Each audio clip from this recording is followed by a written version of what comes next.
Hello and welcome to another chemistry tutorial. In the last video we're talking about how to combine elements. So if you saw something like calcium hydroxide, it would be how to put them together in the correct ratios. In this one we are going to stay with the ratios, except now we're going to extend it to the entire chemical equation. So for example, this is known as balancing equations. So we'll do a couple examples here. We don't actually need this, so I'll move this over here. Okay. So let's say we had an equation that was Fe plus Cl2, and that is going to turn into FeCl3. Now, as you see here, right away there's some errors here.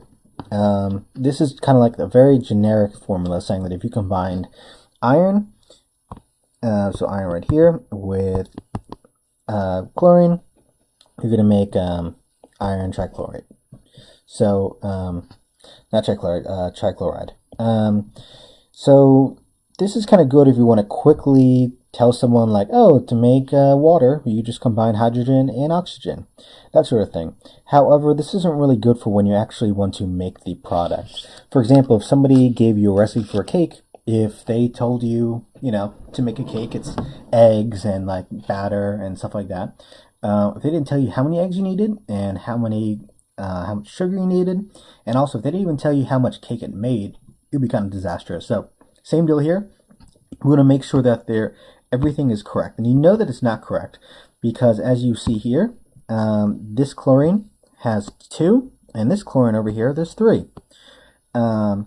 So we want to essentially balance it. So what we want to do is, my suggestion, especially when you're first starting out, you want to make a little like tally list. So you have iron, you have chlorine, and those are the only 2 elements. And the thing is, you want to find the center point and just kind of have a divide, and you want the same amount of iron on each side. So on this side there's 1 iron, on this side there's 2 iron. And it's really not really a preference of where you want to start. Typically I do like hydrogens last, just because they're usually like an accessory. So we'll just start with chlorine here. So chlorine, there's 2 over on this side, and on the other side there's 3. So it doesn't matter that chlorine is inside of it, so don't worry. What we want to do is we want to find the least common denominator essentially, and we can make both chlorines go to 6. The reason we have to do this is because we can't add a chlorine. We can only multiply ratios. So we can only multiply or divide. We can't add. So we can't just do plus chlorine on one side. So what we can do is if we multiply this by 3, now we have 6 chlorine on this side. And if we multiply this side by 2, now we have 6 chlorine on the side. So 6 is in, there's 3 here. So 3, essentially there's 2 pairs of 3 chlorine molecules, as you see here. So it's 2 times 3, so there's 6 chlorine. On the other side, we have 6 chlorine. So on both sides, we have 6. On the other thing, over here, we have 1 iron here. Now we have 2 irons over here. So we just have to multiply this side by 2. So now we have 2 iron on both sides. One thing you want to do is every time you kind of multiply an entire molecule, you definitely want to check back. For example, if we did this a separate way, so I'll do this once more, and then we'll move on to a second example. So let's just say we started with iron first. So there's 1 iron here, another iron over here, but then we have chlorine, so we'd have to make them both 6. So this would be 3, this would be 2. So even though we had 1 iron before and now we both have 6, as you see that when we put this 2 here, we mess up the iron, so now we have to go back and do 2. So that's why sometimes it gets a little hectic. There's no really easy solution for this. You just kind of want to guess and check, and a lot of people like this because it's kind of a break from memorizing stuff, and it's just like puzzles. So typically, this is the fun parts of chemistry. Alright, so let's do another example. Okay. So for the next example, let's do something, let's do some simple stuff. So you know that H, you combine it with O, and you're going to make H2O. However, right away, if you start dividing stuff, So H's and O's. There's one O on each side. That's good. So, whoops. The H's are off. Over here, we have two H's. Over here, one H. So you want to put a 2 here. So 2 H's, and now it is balanced.